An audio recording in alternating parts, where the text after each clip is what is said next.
ನಮ್ಮ ರಾಜ್ಯದ ಧಾರ್ಮಿಕ ಹೆಮ್ಮೆ ಮತ್ತು ಸಾಂಸ್ಕೃತಿಕ ಕೇಂದ್ರವಾಗಿರುವ ಧರ್ಮಸ್ಥಳ ಲಕ್ಷಾಂತರ ಹಿಂದೂ ಭಕ್ತರ ಭಾವನೆಯ ಕೇಂದ್ರವಾಗಿದೆ. ಇಂತಹ ಪವಿತ್ರ ಸ್ಥಳದ ವಿರುದ್ಧ ಅನಾಮಿಕ ವ್ಯಕ್ತಿಯೊಬ್ಬರು ಯಾವುದೇ ದೃಢವಾದ ಸಾಕ್ಷ್ಯವಿಲ್ಲದೆ ಆರೋಪ ಮಾಡಿರುವುದರ ಕುರಿತು ಇತ್ತೀಚೆಗೆ ವಿಜಯ ಕರ್ನಾಟಕ ಪತ್ರಿಕೆ ಮತ್ತು ಹಾಗೂ ಬಹಳಷ್ಟು ದೃಶ್ಯ ಮಾಧ್ಯಮಗಳಲ್ಲಿ ಡಿಜಿಟಲ್ ಪ್ಲಾಟ್ಫಾರ್ಮ್ಗಳಲ್ಲಿ ವರದಿ ಪ್ರಕಟವಾಗಿರುತ್ತದೆ. ಇಂತಹ ಸಂಗತಿ ಅತ್ಯಂತ ಖಂಡನೀಯ ಮತ್ತು ಹಿಂದೂ ಸಮಾಜದ ಭಾವನೆಗೆ ಅವಮಾನವಾಗಿದೆ. ಇಂತಹ ಸುಳ್ಳು ಮತ್ತು ಉದ್ದೇಶಪೂರಿತ ಆರೋಪಗಳಿಂದ ಸನಾತನ ಧರ್ಮದ ಪಾವಿತ್ರ್ಯಕ್ಕೆ ಧಕ್ಕೆ ಉಂಟು ಮಾಡುವುದು ಧರ್ಮ ವಿರೋಧಿ ಶಕ್ತಿಗಳ ಹಳೆಯ ನಿಟ್ಟು.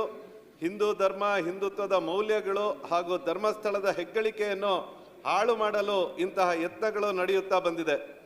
ಜನರ ಭಕ್ತಿ ಭಾವನೆಗೆ ಧಕ್ಕೆ ಉಂಟು ಮಾಡುವುದರ ವಿರುದ್ಧ ಕಾನೂನು ಕ್ರಮ ಕೈಗೊಳ್ಳಲು ಸರ್ಕಾರ ಬದ್ಧವಾಗಿರಬೇಕು. ತನಿಖೆಯನ್ನು ತ್ವರಿತಗೊಳಿಸಿ ಈ ಆರೋಪದ ಹಿಂದಿರುವ ನಿಜ ಸ್ವರೂಪವನ್ನು ಬಹಿರಂಗಪಡಿಸಬೇಕು.